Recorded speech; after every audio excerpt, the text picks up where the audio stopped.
బేహద్ వైరాగ్య స్థితి అన్న ఈ 16వ భాగంలో 3 ఫిబ్రవరి 2005 అవ్యక్త మురళి ఇది. ఈ మురళిలో బాబా సేవ చేస్తూ అతీతంగా మరియు బేహద్ వృత్తి ద్వారా ఎవర్రెడీగా అయి బ్రహ్మబాబా సమానంగా సంపన్నంగా అవ్వండి అన్నది ఈ పాఠం యొక్క సారాంశము. ఇక్కడ బాబా ఏదైతే ఎవరు రెడీగా అవ్వండి అంటున్నారు, సో మేము తయారయ్యే తీరుతాము అన్న నిశ్చయం మీలో ఉండాలి అంటున్నారు మురళిలో. ఇక్కడ ఎవరు రెడీగా అవ్వడము అనంటే నష్టమోహ స్మృతి స్వరూపంగా అయిపోయి రెడీగా ఉండాలా అంటున్నారు తిరిగి వెళ్ళిపోవడానికి. సో తిరిగి వెళ్ళిపోయే ముందు పరంధామానికి బాబా ఫైనల్ ఎగ్జామ్ పెడతారని మనం ఏదైతే ఇప్పటివరకు 15 భాగాల్లో చెప్పుకున్నామో, అసలు ఈ ఫైనల్ ఎగ్జామ్ ఏదైతే ఉందో ఇది 1 సెకండ్ కోసం వస్తుందని చెప్పేసి బాబా 23 జూన్ 1973 ఈ అవ్యక్త మురళిలో చెప్పారు. సో విద్యార్థుల అవగాహన కోసము ఈ మురళి యొక్క వాక్యాలను ఫోటో తీసి వేస్తున్నాము. సో ఇక్కడ ఈ మురళిలో బాబా పరీక్ష అన్నది 1 సెకండ్ కోసమే వస్తుంది అంటున్నారు. అసలు పరీక్షలో ఏం జరుగుతుందో అన్నది 2వ భాగంలో చూపించాము. సో ఇక్కడ ఈ మహావాక్యాలు కూడా తెలుసుకుని ఆ తర్వాత పరీక్షకు ఎలా ప్రిపేర్ అయ్యాలో తెలుసుకుందాం. సో ఇక్కడ ఈ 23 జూన్ 1973 మురళిలో బాబా ఏం చెప్తున్నారంటే, చివర్లో పరీక్షా సమయం ఎంత లభిస్తుంది మీకు? 1 సెకండ్. పరీక్ష యొక్క సమయం నిర్ణయించబడింది, పరీక్ష కూడా నిర్ణయించబడిపోయింది మరియు ప్రశ్న కూడా చెప్పబడింది. అది ఏమిటంటే నష్టమోహ స్మృతి స్వరూప. 1 సెకండులో ఆజ్ఞ లభించగానే నష్టమోహ అయిపోవాలి. 1 సెకండులో నష్టమోహ స్మృతి స్వరూపంగా అవ్వకపోతే మీ స్వరూపాన్ని తయారు చేసుకోవడంలో అనగా యుద్ధం చేయటంలోనే సమయం వెళ్ళిపోతే, బుద్ధిని స్థిరం చేయటంలోనే సమయం గడిచిపోతే ఏమవుతారు? ఫెయిల్ అయిపోతారు. 1 సెకండే సమయం లభిస్తుంది. ఇది కూడా ముందుగానే చెప్తున్నాను, ప్రశ్న కూడా ముందుగానే చెప్తున్నాను. మరి ఎంతమంది పాస్ అవ్వాలి అంటున్నారు. సో ఇది బాబా ఫైనల్ ఎగ్జామ్ గురించి మనకు చెప్పడము. సో ఇప్పుడు మనం ఇది ఏదైతే బేహద్ వైరాగ్య స్థితి గురించి తెలుసుకుంటున్నామో, ఈ స్థితిలోకి రావడం అంటే ఇంకా పూర్తిగా అంటే అన్నిటిపైన బేహద్ వైరాగ్యాన్ని పెంచుకుంటే నష్టమోహ స్మృతి స్వరూప ఈ స్థితికే ఫైనల్ ఎగ్జామ్ పెడుతున్నారు. సో మన మోహం అన్నది పూర్తిగా నష్టం అయిపోయి స్మృతి స్వరూప అంటే ఆత్మాన్న స్మృతి. మళ్ళీ విద్యార్థులకు మళ్ళీ చెప్తున్నాము, 15వ భాగంలోనూ కూడా చెప్పాము. స్మృతి స్వరూప అంటే ఆత్మాన్న స్మృతి. దేహము అన్న స్మృతిలో నుంచి ఆత్మాన్న స్మృతిలోకి రావడము బాబా స్మృతి కాదు ఇక్కడ. సో దేహము అన్న స్మృతిలో నుంచి ఆత్మ అన్న స్మృతిలోకి ఎలా వస్తాము అని అంటే, పరమాత్మ నుంచి జ్ఞానాన్ని తెలుసుకుని శక్తిని తీసుకుని, దానికోసమే మనం బాబా స్మృతి చేస్తున్నాం. సో బాబా చెప్పే జ్ఞానం వినేటప్పుడు బాబా స్మృతిలోనే ఉంటాము, ఆ తర్వాత బాబా నుంచి శక్తి తీసుకొని కూడా బాబా స్మృతిలో ఉంటాం, ఉండి స్మృతి స్వరూపం అవుతాం. సో ఇప్పుడు ఈ వాక్యాలను ఒక్కొక్క దాన్ని గనక మనం తీసుకుని అర్థం చేసుకుంటే, చివర్లో పరీక్షా సమయం ఎంత లభిస్తుందంటే 1 సెకండ్. 1 సెకండ్ అంటున్నారు. పరీక్ష యొక్క సమయం నిర్ణయించబడింది, పరీక్ష కూడా నిర్ణయించబడిపోయింది మరియు ప్రశ్న కూడా చెప్పబడింది. అది ఏమిటంటే నష్టమోహ స్మృతి స్వరూప. సో ఇక్కడ మనకేంటంటే క్వశ్చను చెప్పారు, టైము చెప్పారు. మరి చెప్పండి ఏంటి ఇక్కడ అంటే డేట్, వెన్యూ. మీకు లౌకికంలో ఏమవుతుందంటే దాన్ని ఎగ్జామ్ కండక్ట్ చేసేటప్పుడు ఏ రోజు పెట్టబడుతుందన్న డేటు చెప్తారు, తారీఖు, మరియు అక్కడ వెన్యూ అంటే ఏ స్థలంలో అంటే ఎగ్జామ్ ఎక్కడ కండక్ట్ చేస్తానని ఎగ్జామినేషన్ సెంటర్. ఈ డేటు, వెన్యూ 2 చెప్తారు, టైం కూడా చెప్తారు, కానీ క్వశ్చన్ పేపర్ ఏంటో చెప్పరు. ఇక్కడ ఈ విద్యాలయంలో ఏంటంటే డేట్ అన్నది చెప్పలేదు. సో ఎవరికి ఎప్పుడు వస్తుందా అన్నది అకస్మాత్తుగా వస్తుంది. టైం అన్నది ఎంతసేపు అంటే 1 సెకండే. క్వశ్చన్ ఏంటంటే నష్టమోహ స్మృతి స్వరూప. మరి వెన్యూ ఎక్కడ అన్నది కూడా చెప్పటం లేదు. సో ఎప్పుడైనా పెట్టవచ్చు. ఇది డిఫరెన్స్ లౌకికంలో జరిగే ఎగ్జామ్కి ఈ ఈశ్వరీయ విశ్వవిద్యాలయంలో అంటే స్పిరిచువల్ యూనివర్సిటీలో, గాడ్లీ యూనివర్సిటీలో ఫైనల్ ఎగ్జామ్ ఏదైతే ఉందో, ఈ ఫైనల్ ఎగ్జామ్లో క్వశ్చన్ పేపర్ చెప్పేశారు బాబా. ఇప్పుడు మనం ఆన్సర్ రాయాలి. సో ఆన్సర్ రాయడానికి ఇక్కడ ఎంత టైం ఇస్తున్నారంటే 1 సెకండే. సో ఇక్కడ ఇంకేమంటున్నారు, 1 సెకండ్లో ఆజ్ఞ లభించగానే నష్టమోహ అయిపోవాలి. 1 సెకండ్లో నష్టమోహ స్మృతి స్వరూపంగా అవ్వకపోతే మీ స్వరూపాన్ని తయారు చేసుకోవటంలో, ఇక్కడ అందుకే చెప్తున్నాం నష్టమోహ స్మృతి స్వరూపం అంటే మన ఆత్మాన్న స్వరూపంలోకి రావడానికి 1 సెకండే. 1 సెకండే లభిస్తుంది. ఆ సెకండ్లో అయిపోవాలి. ఒకవేళ ఆ సెకండ్లో అవ్వలేదు, ఇంకా మన స్వరూపాన్నే తయారు చేసుకుంటున్నాము. తయారు చేసుకోవడం అనగా యుద్ధం చేయటంలోనే సమయం వెళ్ళిపోతే, అంటే వ్యర్థ సంకల్పాలతోటి యుద్ధము, బుద్ధిని స్థిరం చేయటంలోనే సమయం గడిచిపోతే ఏమవుతారు, ఫెయిల్ అయిపోతారు అంటున్నారు. సో బుద్ధిని ఇక్కడ స్థిరపరిస్తే ఏమవుతుంది, బుద్ధి లైన్ గనక క్లియర్గా ఉన్నప్పుడు మీకు ఇదే బేహద్ వైరాగ్య స్థితి 2వ భాగంలో స్లైడ్ వేసి చూపిస్తున్నాం. ఆ 1 సెకండ్లో ఆజ్ఞ లభిస్తుంది అంటున్నారు. ఎవరి నుంచి ఆజ్ఞ లభిస్తుంది, ఇక్కడ బ్రహ్మబాబా నుంచి మనకి సంకల్పం టచ్ అవుతుంది. విద్యార్థులందరూ వీడియోస్ అన్నీ ఇదే సీక్వెన్స్లో, అంటే మొదటి భాగం నుంచి ఒక్కొక్కటి చూస్తే సబ్జెక్ట్ కరెక్ట్గా అర్థమవుతుంది. ఏది పడితే అది అట్లా ర్యాండమ్ ఆర్డర్లో చూస్తే కన్ఫ్యూజ్ అవ్వచ్చు. సో ఇక్కడ 2వ భాగంలో ఏం చూపించామంటే బ్రహ్మబాబా నుంచి వాయిస్ అంటే సంకల్పం. నేను ఇప్పుడు రికార్డ్ చేస్తే మీరు ఏదైతే ప్లే చేస్తుంటే నా వాయిస్ వినిపిస్తుందో, ఇలా వాయిస్ కాదు. బాబా ఇచ్చే టచ్ అంటే సంకల్పం. సో ఆ సంకల్పంలో రండి అని చెప్పి ఏదైతే మనకు ఆ టైంకి సూచనలు ఇస్తారో ఆ సూచనల అనుసారంగా మనం వెళ్ళాలి. అంటే ఇక్కడ మన బుద్ధికి టెస్ట్ పెడుతున్నాడు. సో అందుకే ఇక్కడ బుద్ధిని స్థిరం చెయ్యటంలోనే సమయం గడిచిపోతే ఏమవుతారు, ఫెయిల్ అయిపోతారు అంటున్నాడు. సో ఆ బుద్ధిని స్థిరపరిచినప్పుడు ఆ బాబా ఇచ్చే ఆజ్ఞని, ఇక్కడ ఏదైతే అంటున్నారో 1 సెకండ్లో ఆజ్ఞ లభించగానే నష్టమోహ అయిపోలే అంటున్నారు. అంటే ఆత్మాన్న స్థితిలో గనక ఉంటే మీకు ఏ టైంకి బాబా ఆజ్ఞ ఇచ్చినా, టచింగ్ ఇచ్చినా క్యాచ్ చేయగలుగుతాం. మనం అలా ఆత్మాన్న స్థితిలో లేకపోతే, ఈ నష్ట స్మృతి స్వరూప అంటున్నాడు, అంటే ఆత్మాన్న స్మృతిలో గనక మనం లేకపోతే, ఆయన ఒకవేళ టచ్ ఇచ్చినా కానీ మనకు మోహం పోలేదు దేహం మీద, దేహ సంబంధికుల మీద, దేహ పదార్థాలు, వస్తు వైభోగాలు, స్వభావ సంస్కారాలు, సాధనాలు. మనం మొదటి భాగంలో బాబా ఇచ్చిన పరిభాష బేహద్ వైరాగ్యం గురించి చెప్పేటప్పుడు వీటన్నిటిలో గనక బుద్ధి తగులుకుని ఉంటే మనం దేహస్మృతిలో ఉన్నట్టు. సో దేహస్మృతిలో ఉన్నప్పుడు గనక బాబా మనకు ఆజ్ఞ ఇచ్చారా అనుకోండి, ఇదిగో ఈ రకంగా ఇక్కడి నుంచి ఇక్కడికి వెళ్ళండి అని చెప్పేసి, ఆ తగులుపాటు ఉన్నప్పుడు దాన్ని క్యాచ్ చేయలేకపోతారు. అందుకే ఇక్కడ ఏమంటున్నారు, బుద్ధిని స్థిరం చెయ్యటంలోనే సమయం గడిచిపోతే ఏమవుతారు, ఫెయిల్ అయిపోతారు అంటున్నాడు. 1 సెకండే సమయం లభిస్తుంది. ఇది కూడా ముందుగానే చెప్తున్నాను, ప్రశ్న కూడా ముందుగానే చెప్తున్నాను, మరి ఎంతమంది పాస్ అవ్వాలి అంటున్నాడు. సో ఎంతమంది పాస్ అవుతారంటే ఎవరైతే ఈ బేహద్ వైరాగ్య స్థితికి, సో ఇందాక ఏదైతే లిస్ట్ చదివామో దేని పట్ల అయితే మోహం ఉంటుందో వాటి పట్ల వైరాగ్యం వచ్చినప్పుడు ఏమవుతుందంటే, స్మృతి స్వరూప అంటే నేను ఆత్మాన్న స్మృతిలో, అంటే ఆ యొక్క స్థితిలో ఉండి ఆ యొక్క స్వరూపము, స్వరూపము, స్వ అంటే ఇక్కడ ఆత్మ యొక్క రూపము అంటే నిరాకార జ్యోతిర్బిందు స్వరూపము. ఆ ఆత్మాన్న స్థితిలో ఉన్నప్పుడు 1 సెకండ్లో ఆజ్ఞ, అంటే అంతిమంలో ఏదైతే మనకు సంకల్పం టచ్ ఇస్తారో అది ఆత్మాన్న స్థితిలో ఉన్నప్పుడు బుద్ధి లైన్ క్లియర్గా ఉంటుంది కాబట్టి దాన్ని క్యాచ్ చేయగలుగుతాము, ముందుకు వెళ్ళగలుగుతాం. సో విద్యార్థులు 2వ భాగాన్ని, ఈ ప్రశ్న 2 చూస్తే అసలు ఫైనల్ ఎగ్జామ్ అన్నది ఏంటన్నది అర్థమవుతుంది. కాబట్టి ప్రశ్నే నష్టమోహ స్మృతి స్వరూప. ఈ ప్రశ్నకు సమాధానం ఏంటంటే, మనము ఆత్మాన్న స్మృతిలోకి వచ్చి ఉంటే బుద్ధి లైన్ క్లియర్గా ఉండి బాబా యొక్క ఆజ్ఞని క్యాచ్ చేయగలుగుతాం.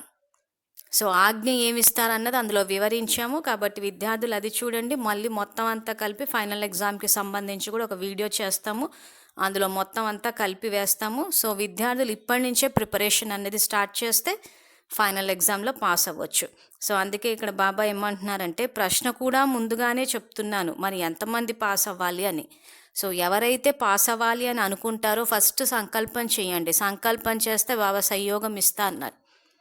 సో ఇక్కడ అసలు ఇంతకు ఎగ్జామ్కి ప్రిపేర్ అవుతున్నామా లేదా అన్నది ఒకటి చెక్ చేసుకోండి. ఎలా చెక్ చేసుకోవాలని ఇప్పటికి 15 భాగాల్లో చెప్పాము.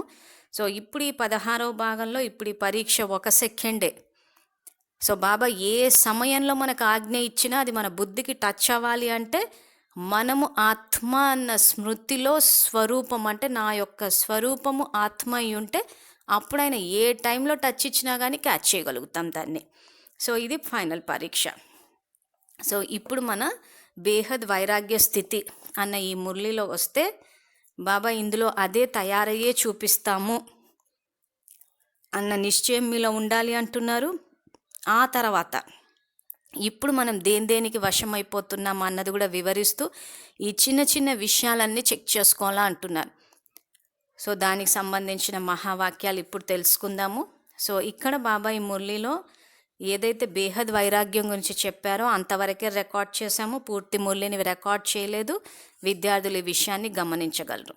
సో ఇక్కడ ఈ మురళిలో బాబా ఏం చెప్తున్నారంటే, ప్రపంచం వారు పూర్వీకులైన మీ ద్వారా ముక్తి కోరుకుంటున్నారు, అరుస్తున్నారు, ముక్తి ఇవ్వండి, ముక్తి ఇవ్వండి అని. ఎప్పటి వరకు చాలామంది పిల్లలు తమ యొక్క పాత సంస్కారాలు, దానినే మీరు సంస్కారం అంటారు, అది స్వతహా స్థితి కాదు. వాటిలో కొద్దిగా అయినా పాత సంస్కారాల నుండి ముక్తి కాకపోతే సర్వాత్మలకు ముక్తి లభించదు. బాబ్దాదా చెప్తున్నారు, ఓ ముక్తిదాత యొక్క పిల్లలు మాస్టర్ ముక్తిదాతలు. ఇప్పుడు మిమ్మల్ని మీరు ముక్తి చేసుకోండి, అప్పుడు ముక్తి యొక్క ద్వారం తెరుచుకుంటుంది అని.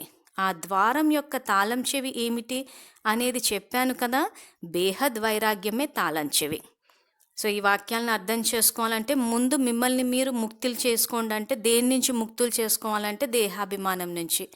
దేహము దేహ సంబంధీకులు అని చెప్పి దేని నుంచి ముక్తి చేసుకోవాలని బాబా బేహద్ వైరాగ్యం అన్న పరిభాష డెఫినిషన్ మొదటి భాగంలో చూపించాం, ఫోటో ఇచ్చేసి అందులో చెప్పారు. సో వీటన్నిటి నుంచి మనం గనక ముక్తిని ఫస్ట్ తీసుకుంటే అప్పుడు ప్రపంచంలో ఉన్న విశ్వంలో ఉన్న ఆత్మలకు ముక్తిని ఇవ్వగలము. సో అప్పుడే ఆ ముక్తి యొక్క ద్వారం తెరుచుకుంటుంది. దాని యొక్క తాళం చెవి మన దగ్గరే ఉంది.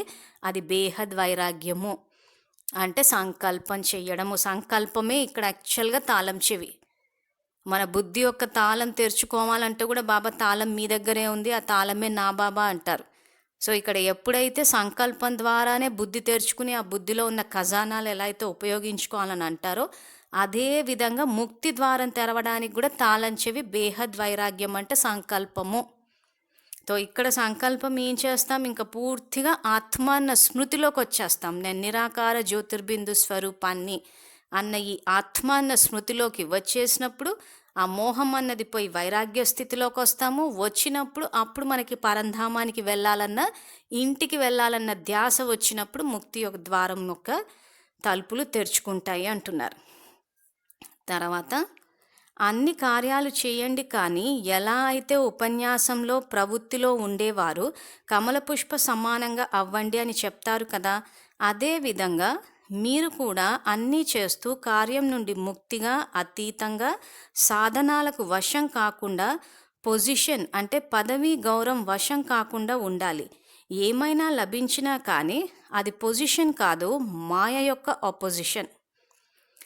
సో ఇక్కడ బాబా ఏదైతే ముందు మిమ్మల్ని మీరు మీరు ముక్తి ప్రసాదించుకోండి అంటున్నారు. సో దేని నుంచి, దేహము దేహ సంబంధాలు. సో ఇక్కడ బాబా ఈ మురళిలో అన్నీ చేస్తూ కార్యం నుండి ముక్తిగా అతీతంగా సాధనాలకు మరియు పొజిషన్కి అంటే పదవి గౌరవంకి వశం కాకుండా ఉండాలి అంటున్నారు. సో ఇప్పుడు కనుక వశం అయిపోయినామంటే ఫైనల్ ఎగ్జామ్లో కూడా ఏమవుతుందంటే ఆయన ఎగ్జామ్ పెట్టే టైంకి కూడా మనం ఇంకా ఏదైనా కార్యంలో ఉన్నాము, అది గనక మన పదవి గౌరవం ఇచ్చే కార్యమే అనుకుందాం. అటువంటి టైంలో కనుక బాబా టచ్ ఇచ్చారు అనుకోండి, ఈ పదవి గౌరవం అన్న దీనికి పొజిషన్కి వశమై ఉన్నప్పుడు ఆ టచ్ని క్యాచ్ చేయలేకపోతాం. ఇప్పుడు ఇదే విషయానికి ఇప్పుడు ఉదాహరణకి సపోజ్ ఎండింగ్ వస్తోంది, మనలో ఇంకా ఈ దేహాభిమానం అన్నది పోలేదు, ఇంకా నేను అన్న భావనలో ఉండి ఇంకా నాకు అందరూ గౌరవం ఇవ్వాలి అది ఇది అని చెప్పి ఉదాహరణకు ఆ సమయానికే గనక ఈ తిలకం పెట్టి కిరీటాలు పెట్టి అటువంటి ప్రోగ్రామే నడుస్తుంది అనుకుందాం. సో ఖచ్చితంగా గౌరవానికి వశమై ఉంటారు. అప్పుడు గనక బాబా పరీక్ష పెట్టాడు అనుకుందాం, ఏదైతే ఇందాక మనం 23 జూన్ 1970లో 1 సెకండ్కే వస్తుంది ఆజ్ఞ లభించగానే మీరు కదలాలి అంటున్నారు. సో అప్పుడు గనక పెట్టినప్పుడు మనం ఈ పదవికి గౌరవానికి వశమై ఉన్నప్పుడు అది క్యాచ్ చేయలేకపోతాం. సో ఇక్కడ అది పరివారంలోనూ అవ్వచ్చు, బయట అవ్వచ్చు, ఎక్కడైనా కానీ ఇవన్నీ గనక ఇప్పుడే వశం అవ్వకుండా అధికారి ఆత్మలమైతే ఎప్పుడు బాబా ఆజ్ఞ అంటే ఆ పరీక్ష పెట్టినా కానీ వీటికి వశమై ఉండం కాబట్టి పాస్ అవుతాం. సో అందుకే బాబా ఇక్కడ సాధనాలకు వశం కాకుండా పొజిషన్కి, పదవి గౌరవానికి వశం కాకుండా ఉండాలి. ఏమైనా లభించినా కానీ అది పొజిషన్ కాదు, మాయ యొక్క ఆపోజిషన్ అంటున్నారు. సో మాయ యొక్క ఆపోజిషన్ అని బాబా ఎందుకు అంటున్నారా అన్నది వేరే మురళిలో ఒకసారి రెఫర్ చేస్తే ఇంకా స్పష్టత వస్తుంది.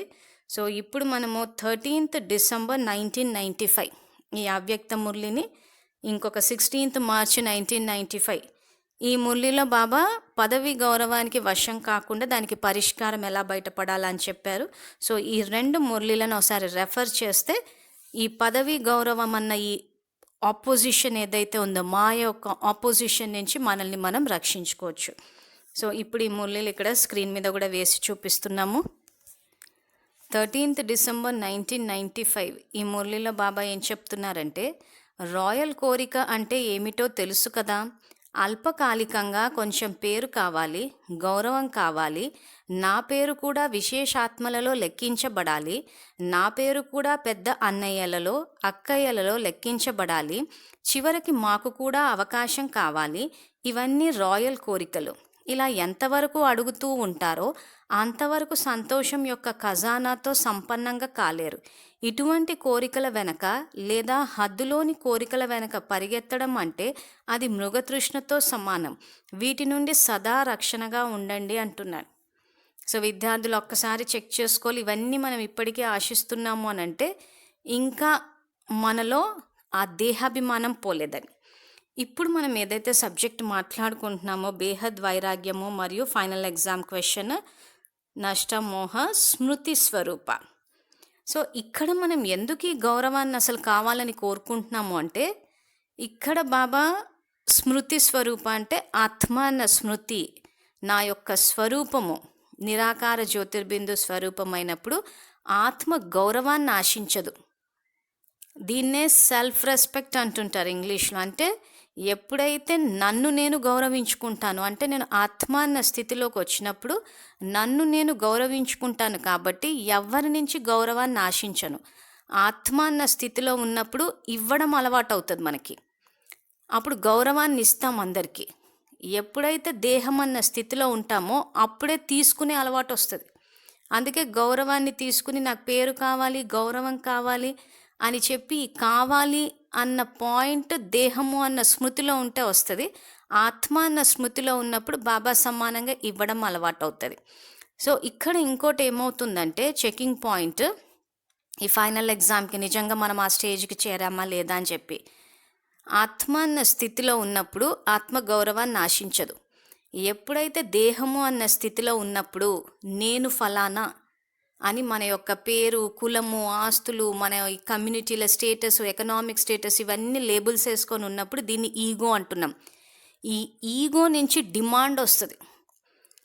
ఈగోనే రెస్పెక్ట్ని డిమాండ్ చేస్తుంది. దీన్నే దేహము అంటున్నాడు బాబా. ఇక్కడ దేహాభిమాని స్థితిలో ఏమవుతుందంటే ఆ స్థితి అన్నది గౌరవాన్ని ఆశిస్తుంది. అంటే ఆ ఈగో నుంచి రెస్పెక్ట్ కోసం డిమాండ్ ఉంటుంది. ఆ డిమాండ్ వచ్చినప్పుడు ఏమవుతుందంటే ఖచ్చితంగా ఎవరిస్తారా అని చెప్పేసి దేహదారులపైన పరిస్థితుల మీద ఆధారపడతాం. సో ఎప్పుడైతే ఆత్మ అన్న స్థితిలోకి వస్తామో అసలు ఆత్మ నుంచి ఏ డిమాండు ఉండదు. ఆత్మ అన్న స్థితిలోకి వచ్చినప్పుడు దైవీ గుణాలే ఉంటాయి కాబట్టి ఇస్తూ పోతూ ఉంటాం. సో ఇది చెకింగ్ పాయింట్. మనం దేహం అన్న స్మృతిలో ఉన్నామా, ఆత్మ అన్న స్మృతిలో ఉన్నామా? గౌరవాన్ని ఆశిస్తున్నాము అంటే దేహం అన్న స్మృతిలో ఉన్నాం, దేహాభిమాని స్థితి. గౌరవాన్ని ఇస్తున్నాం అందరికీ అని అంటే ఆత్మ అన్న స్థితి, ఆత్మ అన్న స్మృతిలో ఉన్నామని అర్థము, ఆత్మాభిమాని స్థితి. సో గౌరవాన్ని ఆశిస్తున్నామంటే ఈగో నుంచి డిమాండ్ ఉంది. సో గౌరవాన్ని ఆశించట్లేదంటే సెల్ఫ్లో స్టెబిలైజ్ అయి ఉన్నామని అర్థం. సెల్ఫ్ రెస్పెక్ట్ అంటే నన్ను నేను గౌరవించుకోవడం అని అర్థం. సో ఇప్పుడు దీనికి పరిష్కారం ఏంటి? సో ఇప్పుడు ఈ గౌరవాన్ని ఆశించకుండా ఆత్మాన్న స్మృతిలోకి వచ్చేయాలి. కానీ ఇక్కడ ఏమవుతుందంటే ఆశిస్తున్నాము, అది రావటం లేదు. సో అప్పుడు ఏం చేయాలన్న దానికి పరిష్కారంగా బాబా 16th March 1995 ఈ మురళిని కూడా ఇక్కడ ఫోటో తీసి స్క్రీన్ మీద వేసి చూపిస్తున్నాము. సో ఈ గౌరవాన్ని ఆశించే ఇది ఏదైతే మనకు ఈ యొక్క అలవాటు ఉందో దీని నుంచి ఎలా బయటికి రావాలని చెప్పి బాబా ఈ మురళిలో పరిష్కారం చెప్తున్నారు. సో ఇక్కడ బాబా ఏమంటారంటే, ఎప్పుడైనా హద్దులోని గౌరవం యొక్క విషయం వస్తే పరమాత్మ ద్వారా గౌరవం లభిస్తున్నప్పుడు ఆత్మల యొక్క గౌరవం దేనికి అని ఆలోచించుకోండి అంటున్నాడు. సో మనం ఏం ఆలోచించాలనో కూడా బాబా మురళిలో చెప్తారు. మనమే ధ్యాస పెట్టి చదువుకోవాలి. బాబా మీకు సంకల్పాల ఖజానా ఇస్తాను అంటున్నారు. సో ఇదే బాబా ఇచ్చే ఖజానా మురళి ద్వారా మనకి. సో ఏమని ఆలోచించాలి? ఎప్పుడైనా హద్దులోని గౌరవం యొక్క విషయం వస్తే పరమాత్మ ద్వారా గౌరవం లభిస్తున్నప్పుడు ఆత్మల యొక్క గౌరవం దేనికి అని ఆలోచించుకోండి అంటున్నారు. సో పరమాత్మ అన్ని విషయాల్లో గౌరవం ఇస్తున్నారు. రోజు మురళిలో నమస్తే కూడా పెడుతున్నారు. సో మన జీవితం యొక్క విశేషత ఏంటంటే, సత్యయుగంలో ప్రజలు గౌరవాన్ని ఇస్తారు, ద్వాపర యుగంలో భక్తులు గౌరవాన్ని ఇస్తారు, సంగమ యుగంలో స్వయాన పరమాత్మ ఇస్తారు. మరి అటువంటప్పుడు హద్దులోని గౌరవం కోసం అని చెప్పి ఎందుకు మాయకు వశం అవ్వడం అనేసే బాబా మనకి ఈ బేహద్ వైరాగ్యం అన్న సబ్జెక్ట్ చెప్తున్నారు. సో అందుకే ఏమంటున్నారంటే, ఎప్పుడైనా హద్దులోని గౌరవం యొక్క విషయం వస్తే పరమాత్మ ద్వారా గౌరవం లభిస్తున్నప్పుడు ఆత్మల యొక్క గౌరవం దేనికి అని ఆలోచించుకోండి. మేము ఇంతగా చేస్తున్నాము కానీ గౌరవం ఇవ్వటం లేదు, అసలు అడగటం లేదు అని ఆలోచించకండి. ఇలా ఆలోచించటం వ్యర్థం. ఎందుకంటే ఎంతగా మీరు హద్దులోని గౌరవం వెనక పరిగెడతారో అంతగా హద్దులోని వస్తువులు ఏవైనా కానీ నీడతో సమానం. నీడను చూశారు కదా, నీడ వెనుక పడితే నీడ దొరుకుతుందా, ఇంకా ముందుకు వెళ్ళిపోతుంది. అలాగే ఈ హద్దులోని గౌరవం, పేరు అనేవి నీడ లాంటివి. ఇవి మాయ యొక్క ఎండలోనే కనిపిస్తాయి కానీ నిజానికి అది ఉండదు అంటున్నాడు. సో మాయ ఉన్న చోటనే ఇవన్నీ హద్దులోని గౌరవాలు కనిపిస్తాయే కానీ మాయ లేని చోట బాబా సాంగత్యంలో ఉంటే బాబా గౌరవం ఇస్తారు. కాబట్టి హద్దు యొక్క గౌరవం వెనుక పరిగెట్టాల్సిన అవసరం లేదు అంటున్నారు. సో దీన్నే బాబా ఇక్కడ మనకి ఇప్పుడు మన బేహద్ వైరాగ్యం అన్న ఈ మురళిలో గనక వస్తే బాబా వీటన్నిటి నుంచి ముందు మనకి మనం ముక్తినిచ్చుకోవాలి. ఇంకా నాకు గౌరవం కావాలి అని ఇందాక ఏవైతే బాబా చెప్పారో ఆ బంధనాల్లో మనం ఇరుక్కుని ఉండొద్దు. మనమే ఆ బంధనాల్లో ఇరుక్కుని ఉంటే ఇంకా మనం విశ్వంలోని ఆత్మలకి ఏం ముక్తిస్తామో, ముక్తి ధామం యొక్క ద్వారాలు ఎలా తెరుస్తాం. సో దాని గురించే బాబా ఈ విషయాన్ని ఇక్కడ చెప్పారు. కాబట్టి ఏమైనా లభించినా కానీ అది పొజిషన్ కాదు, మాయ యొక్క ఆపోజిషన్ అనుకోవాలా అంటున్నారు. తర్వాత అతీతంగా బాబాకి ప్రియంగా ఉండాలి. దీనిలో కష్టం ఏమైనా ఉందా? అతీతంగా ప్రియంగా అవ్వాలి. ఇది కష్టం అనిపించేవారు చేతులెత్తండి. కష్టం అనిపించని వారు శివరాత్రికి సంపన్నం అయిపోతారు. కష్టం అనిపించకపోతే తయారవ్వాలి కదా. బ్రహ్మబాబా సమానంగా అవ్వవలసిందే. సంకల్పంలో, మాటలో, సేవలో, సంబంధ సంపర్కంలో కూడా బ్రహ్మబాబా సమానంగా అవ్వాలి. ఎవరికైతే బ్రహ్మబాబా మరియు దాదా గ్రేట్ గ్రాండ్ ఫాదర్పై చాలా అంటే 100% కంటే ఎక్కువ ప్రేమ ఉందో వారు చేతులెత్తండి. కేవలం ఇప్పుడిప్పుడే సంతోషపరచటం కాదు, అందరూ ఎత్తారు. టీవీలో వస్తుంది కదా, శివరాత్రికి ఈ టీవీ చూస్తాను మరియు లెక్క తీస్తాను. కొద్దిగా కూడా సమానతలో తేడా ఉండకూడదు. ప్రేమ ఉన్నప్పుడు బలి చేయటం ఏమైనా గొప్ప విషయమా? ప్రపంచం వారు హద్దు యొక్క ప్రేమ కోసము ప్రాణాలు ఇవ్వడానికే తయారవుతున్నారు. బాబ్దాదా కేవలం మురికిని ఇవ్వండి చాలు అంటున్నారు. మంచి వస్తువులు వద్దు, మురికిని ఇవ్వండి అంటున్నారు. బలహీనతలు, లోపాలు ఇవి ఏమిటి? మురికి కాదా? మురికిని ఇవ్వటం ఏమైనా గొప్ప విషయమా? పరిస్థితి సమాప్తి అయిపోవాలి, స్వస్థితి శ్రేష్టంగా అవ్వాలి అంటున్నారు. సో ఇక్కడ శివబాబా ఏమంటున్నారంటే, మీకు బ్రహ్మబాబా మీద 100% కన్నా ఎక్కువ ప్రేమ ఉంటే చేతులెత్తండి అన్నారు. సో అలా బాబా చేతులెత్తమన్నప్పుడు అందరూ చేతులెత్తుతున్నారు. సో దానికి శివబాబా ఏమంటున్నారంటే, చేతులెత్తమంటే సంతోషపరచడానికి చేతులెత్తుతున్నారు, టీవీలో కూడా కనిపిస్తుంది. సో ఇది వచ్చే శివరాత్రికి చెక్ చేస్తాను అంటున్నాడు. సో ఇక్కడ ప్రేమ విషయానికి వచ్చేసరికి బ్రహ్మబాబా అంటే ప్రేమ ఉందా అంటే ఉంది. పెద్ద పెద్ద ఫోటోలు పెట్టేసుకున్నాము. మేము బ్రహ్మబాబాని ఫాలో అవుతున్నాం అంటున్నారు. అన్నీ చెప్పి అంత ప్రేమ ఉన్నప్పుడు మరి ఆయన సమానంగా ఎందుకు తయారవ్వలేకపోతున్నారు అని అంటున్నాడు ఇక్కడ. సో ఎందుకు తయారవ్వలేకపోతున్నామంటే ఆ ఫోటోలు పెట్టుకుని మేము బ్రహ్మబాబాని ఫాలో అవుతున్నాము, వీళ్ళు బ్రహ్మబాబాని అవుతున్నారు అవ్వట్లేదని వీటితోనే సరిపోతుంది. కానీ ఆయన సమానంగా అవ్వాలి అని అంటే బేహద్ వైరాగ్య స్థితిలోకి రావాలి. సో మనకి ఇంకా వైరాగ్యం రాకపోవడం వల్ల ఇక్కడ శివబాబా అదే అంటున్నారు, చేతులైతే ఎత్తేస్తున్నారు మీరు అనేసి. అందుకే ఇక్కడ ఉదాహరణ కూడా ఏం చెప్తున్నారంటే, ప్రపంచం వారు హద్దు యొక్క ప్రేమ కోసం ప్రాణాలు ఇవ్వడానికే తయారవుతున్నారు. సో లౌకికంలో ఎవరైనా ఎవరినన్నా ప్రేమిస్తే వాళ్ళ కోసం ప్రాణాలు కూడా ఇచ్చేస్తారు. కానీ ఇక్కడ నేను ఏమి ఇవ్వమని అడుగుతున్నాను, మురికి ఇవ్వండి చాలు, మీ ప్రాణాలు కాదు అంటున్నాడు. సో ఈ మురికి అంటే ఏమంటున్నాడు ఇక్కడ, హద్దు యొక్క వస్తువులు, మీ యొక్క బలహీనతలు, మీ యొక్క లోపాలు, ఇవి ఇవ్వండి చాలు అంటున్నారు. లౌకికంలోగా లాగా ప్రాణాలు ఇచ్చేయడము, చేతులు కోసుకోవడాలు, గొంతు కోసుకోవడాలు ఇవన్నీ కాకుండా మీలో ఉన్న మురికి, బలహీనత, లోపాలు ఇవ్వమంటున్నాను అంతే కదా అంటున్నాడు. సో అందుకే చివరిలో పరిస్థితి సమాప్తి అయిపోవాలి, స్వస్థితి శ్రేష్టంగా అవ్వాలి అంటున్నారు. సో నిజంగా బాబా మీద గనక ప్రేమ ఉంటే మాత్రం ఆయన సమానంగా అయ్యే తీరుతారు. మీరు దాన్నే ఒకసారి చెక్ చేసుకోండి అంటున్నాడు. తర్వాత పరిస్థితులు ఇలా ఉన్నాయి, ఏమి చేయము అని ఇదే చెప్తున్నారు కదా.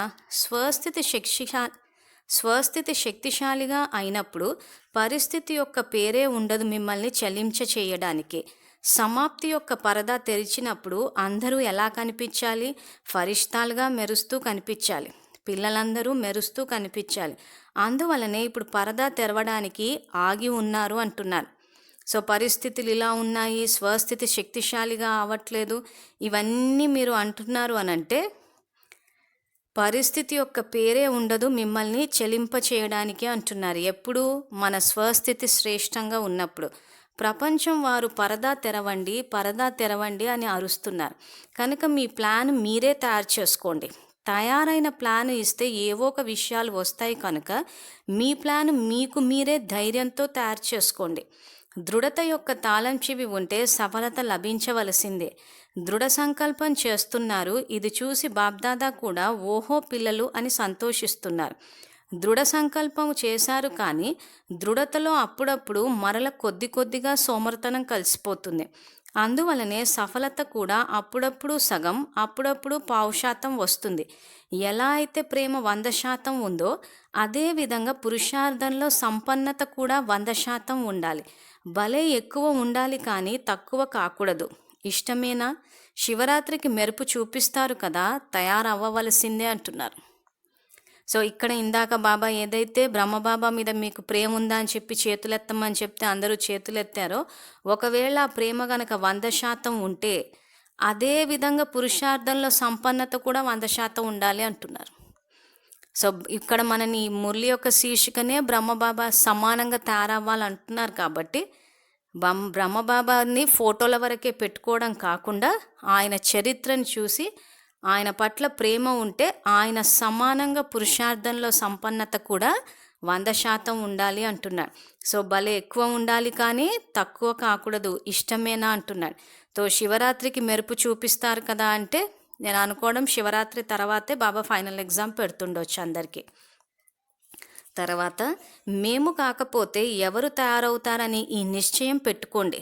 మేమే అలా ఉండేవారము, ఇప్పుడు మేమే మరియు మరల మేమే అలా తయారవుతాము. ఈ నిశ్చయమే విజయిగా చేస్తుంది. పరదర్శనం చేయకండి, మిమ్మల్ని మీరు చూసుకోండి. కొంతమంది పిల్లలు ఆత్మిక సంభాషణ చేస్తారు కదా, వారిని కొద్దిగా మంచిగా చేయండి, అప్పుడు మేము మంచిగా అయిపోతాము అని. వారిని కొద్దిగా మారిస్తే నేను కూడా మారిపోతాను అంటారు. కానీ వారు మారరు, మీరు మారరు. స్వయాన్ని మార్చుకుంటే వారు కూడా మారిపోతారు. ఇది ఉంటే అది చేస్తాను, ఇలా ఏది ఆధారం తీసుకోకండి అంటున్నాడు. సో ఇక్కడ బాబా మేము కాకపోతే ఎవరు తయారవుతారని నిశ్చయం పెట్టుకోండి అంటున్నారు. సో ఏం తయారవ్వాలి? స్మృతి స్వరూపంగా, నష్టమోహ స్మృతి స్వరూపంగా తయారవ్వాలి. అలా తయారవడానికి ఏ ఆధారం తీసుకోకండి అంటున్నాడు. సో ఇక్కడ పిల్లలు ఆత్మిక సంభాషణ చేసేటప్పుడు వాళ్ళు మారితే మేము మారుతాము, వాళ్ళు కొద్దిగా మారితే మేము పూర్తిగా మారిపోతామని ఇలా ఆధారం తీసుకుంటున్నారు. అలా తీసుకుంటే వాళ్ళు మారరు, మీరు మారరు. కాబట్టి ఇక్కడ దేన్ని ఆధారంగా తీసుకోకండి అంటున్నాడు. సో ఫైనల్ ఎగ్జామ్కి ప్రిపేర్ అయ్యే స్టూడెంట్స్ అంతా ఎవరైతే మారాలి చెయ్యాలని ఆలోచిస్తూ కూర్చుంటే ఫెయిల్ అయిపోతాము. తర్వాత ఎవరైనా మనకు సమస్యలు సృష్టిస్తున్నారు అంటే మన స్థితి ఉన్నతంగా అవ్వడానికి, మనము ఫైనల్ ఎగ్జామ్లో పాస్ అయ్యి సత్యోగానికి వెళ్ళాలన్న శ్రేష్ఠ భావనతోనే మన స్థితిని పెంచడం కోసమే వాళ్ళ సమస్యలు కానీ విఘ్నాలు కానీ వేస్తూ ఉంటారు. అంటే మనని అనుభవి మూర్తులుగా చేయడానికి. కాబట్టి ఎవరో మారాలి, వాళ్ళు మారాక మనము అనుకుంటే మాత్రము మనమే నష్టపోతాం. తర్వాత బాబా చివరిగా వచ్చిన వాళ్ళతో ఏం చెప్తున్నారంటే, ఎవరైతే మొదటిసారి వచ్చారో వారి చేతులు ఎత్తండి. మొదటిసారి వచ్చిన వారికి బాబ్దాదా చెప్తున్నారు, కొంచెం సమయం ఉండగా వచ్చారు కనుక పురుషార్థం ఎంత తీవ్రంగా చేయాలంటే లాస్ట్ నుండి ఫస్ట్ నంబర్లోకి రావాలి. ఎందుకంటే ఇప్పుడు కుర్చీలాట నడుస్తుంది. ఇప్పుడు ఎవరు విజయం పొందారు అన్నది అవుట్ అవ్వలేదు. ఆలస్యంగా వచ్చారు కానీ వేగంగా వెళ్ళటం ద్వారా చేరుకోగలరు. కేవలం అమృత వేళ మీకు మీరు అమర భవ అనే వరదానం స్మృతి ఉంచుకోండి అంటున్నారు. సో 2005లో వచ్చిన వాళ్ళని కూడా బాబా చివరిలో వచ్చిన వాళ్ళని అంటున్నారు. సో ఇలాంటి వాళ్ళకు కూడా అవకాశం ఉంది అంటున్నారు. సో కుర్చీలాట నడుస్తుంది అని అంటే ఆ నంబర్ 1 పోస్ట్ ఏదైతే ఉందో అది ఇంకా అవుట్ అవ్వలేదు అంటున్నాడు. ఇప్పుడు ఎవరు విజయం పొందారన్నది అవుట్ అవ్వలేదు. ఎందుకు అవ్వలేదు అని అంటే ఫైనల్ ఎగ్జామ్ అన్నది ఇంకా కండక్ట్ అవ్వలేదు. సో ఇక్కడ కొంతమంది ఈశ్వరీయ విద్యార్థులు అడుగుతున్న ప్రశ్న ఏంటంటే, ఆల్రెడీ ఆ 8 పోస్టులు అంటే బ్రహ్మబాబా తర్వాత ఏవైతే 7 విశ్వమహారాజు పోస్టులు ఉన్నాయో అవి ఆల్రెడీ నిర్ణయించబడేసింది. ఫలానా వారు 2nd ర్యాంకు, ఫలానా వాళ్ళు 3rd ర్యాంకు అని చెప్పేసి చెప్తున్నారు. అలాంటిది ఏమీ లేదు. ఫైనల్ ఎగ్జామ్ ఇంకా కండక్ట్ అవ్వలేదు. ప్రతి కల్పము బాబా వచ్చి విద్యాలయాన్ని స్థాపించి విద్యార్థులందరికీ జ్ఞానాన్ని తెలిపించి జ్ఞానస్వరూపంగా, ఆ తర్వాత యోగం నేర్పించి శక్తి స్వరూపంగా చేసి అసలు పరీక్ష ఏంటా అని చెప్పి పెడతారు. సో అసలు పరీక్ష అవ్వలేదని చెప్పి బాబానే చెప్తున్నారు. ఇక్కడ ఇంకా ఇప్పుడు ఎవరు విజయం పొందారన్నది అవుట్ అవ్వలేదు అంటున్నాడు. సో ఎవరు విజయం పొందుతారు? ఇప్పుడు మనం చదువుకునే చదువుని బట్టి, మన స్థితిని బట్టి. సో ప్రతి కల్పం ఎగ్జామ్ అన్నది కండక్ట్ చేస్తారు. సో ఎవరు పాస్ అయితే వాళ్ళే ఆ పోస్టుల్లోకి వస్తారు. అది ముందే ఫిక్స్ చేసిపోయబడి ఉండదు.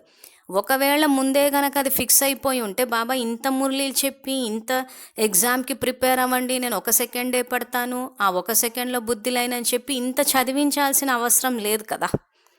సో విద్యార్థులు తెలుసుకోవాల్సింది ఏంటంటే, ఎగ్జామ్ కండక్ట్ చేయడం అన్నది ఫిక్స్ అయి ఉంది డ్రామాలో, కానీ ఎగ్జామ్ ఎవరు పాస్ అవుతారన్నది ఇక్కడ ఫిక్స్ అయ్యలేదు. అది మన పురుషార్థము. సో మనం ఎంత పురుషార్థం చేయాలన్నది బాబా ఫిక్స్ చేయలే. అలా ఫిక్స్ చేస్తే అన్యాయం చేసినట్టు అవుతుంది. సో ఇక్కడ ఏం చేశాడు ఆయన, ఎగ్జామ్ కండక్ట్ అవ్వడం అన్నది ఇక్కడ ఫిక్స్ అయ్యి ఉంది. ప్రతి కల్పం ఎగ్జామ్ కండక్ట్ చేస్తారు. ఎవరు పాస్ అవుతారన్నది మనం చదివే చదువుని బట్టి, మన పురుషార్థాన్ని బట్టి ఉంటుంది. దాన్ని బాబా ఫిక్స్ చేయలేదు. సో ఈ విషయం కనుక అర్థమైతే అవకాశం అందరికీ ఉందన్న విషయం తెలుసుకోవాలి. ప్లస్ మురళీల్లో ఎక్కడ కూడా బాబా ఒక బ్రహ్మబాబాని తప్పితే మిగిలిన పోస్టులు ఫిల్అప్ అయిపోయినట్టు ఎక్కడా చెప్పలేదు. ఈ మురళీలో కూడా అదే చెప్తున్నారు, ఇంకా అవుట్ అవ్వలేదని. ఈ మురళీయే కాదు, వేరే మురళీలు కూడా చదివాము, అందులో కూడా బాబా ఇంకా పోస్టులు ఏవి ఫిక్స్ అవ్వలేదనే చెప్తున్నారు. సో పోస్టులు అన్నీ ఖాళీగానే ఉన్నాయి. ఎగ్జామ్ కూడా ఇంకా బాబా కండక్ట్ చేయలేదు. కాబట్టి విద్యార్థులు ఇప్పటికి కూడా పురుషార్థం చేయొచ్చు. అందులో ముఖ్యంగా లాస్ట్ వచ్చిన వాళ్ళకు కూడా అవకాశం ఉంది. కాబట్టి ఇప్పుడు ఇందాక ఏదైతే 23 జూన్ 1973 మురళి చెప్పామో అది పూర్తిగా కనుక చదివితే లాస్ట్ వచ్చిన వాళ్ళు ప్రతిజ్ఞ చేసి దృఢ సంకల్పం ద్వారా వచ్చేయచ్చు అని చెప్పారు. ఈ మురళిలో ఏం చెప్పారంటే, కేవలం అమృత వేళ మీకు మీరు అమరభవ అనే వరదానం స్మృతి ఉంచుకోండి అంటున్నారు. అమరభవ అంటే ఆత్మాన్న స్థితి. తో ఫైనల్ ఎగ్జామ్ దేనికి పెడుతున్నారు? ఆత్మాన్న స్మృతి స్వరూపానికి. సో బాబా నాకు అమరభవ అన్న వరదానాన్ని ఇచ్చారు అని అంటే ఇక్కడ ఆత్మాన్న స్థితిలోకి వస్తారు కాబట్టి ఇంకా ఈజీ చేసేసాడు, ఎండింగ్లో వచ్చారు కాబట్టి. సో మీకు మీరు అమరభవ అనే వరదానాన్ని స్మృతి ఉంచుకోండి. ఎవరు రెడీ అయిపోయారా? ఎవరు రెడీ ఒక పాఠం చదువుకుంటారు కదూ అంటున్నాడు. సో ఎవరు రెడీ పాఠం ఏంటి? ఈ స్మృతి స్వరూపానికి వచ్చేసి ఎవరు రెడీగా ఉంటే బాబా వెంటనే మనకు ఆ పరీక్ష పెట్టినప్పుడు పాస్ అయిపోయి అక్కడ ఫైనల్ ఎగ్జామ్ అయిపోయినాక అక్కడ మీకు ఆ స్టేజ్ మీద టాప్ ర్యాంకర్ని చూపించి బాబా అందరినీ కలిసి వెళ్ళిపోతారు. వెళ్ళిపోగానే ఇంకా పూర్తి వినాశనం స్టార్ట్ అయిపోయి ఆ సత్యుగానం స్టార్ట్ అవుతుంది. అప్పుడు ర్యాంకింగ్ని బట్టి పైనుంచి దిగుతూ ఉండి కల్పమంతా సుఖపడతారు వీళ్ళు. సో ఇది బాబా ఈ మురళిలో మనకు చెప్తున్న ఇది. సో ముఖ్యంగా బాబా చెప్పినట్టు మేము తయారై తీరుతామన్న నిశ్చయం పెట్టుకోవాలి. సో బ్రహ్మ బాబా సమానంగా సో తయారవ్వాలి అంటే బేహద్ వైరాగ్య స్థితి ఉండాలి మనకి. తర్వాత నలువైపులా ఉన్నటువంటి కోట్లలో కొద్దిమందిలో కొద్దిమంది అయిన భాగ్యవాన్ శ్రేష్ఠాత్మలకు సదా తీవ్ర పురుషార్థం ద్వారా ఏది ఆలోచిస్తున్నారో అది చేయాలి. శ్రేష్టంగా ఆలోచించడం, శ్రేష్ట కర్మ చేయటం, లక్ష్యం మరియు లక్షణాలను సమానంగా ఉంచుకోవటం, ఈ విధమైన విశేషాత్మలకు సదా చాలా సమయం యొక్క పురుషార్థం ద్వారా రాజ్యభాగం మరియు పూజ్యులుగా అయ్యే శ్రేష్ఠాత్మలకు సదా బాబా యొక్క స్నేహానికి బదులుగా తమని తాము పరివర్తన చేసుకునే నంబర్ 1 ఆత్మలకు విజయం పొందే భాగ్యవాన్ పిల్లలకు బాబ్దాదా యొక్క ప్రియస్మృతులు మరియు నమస్తే.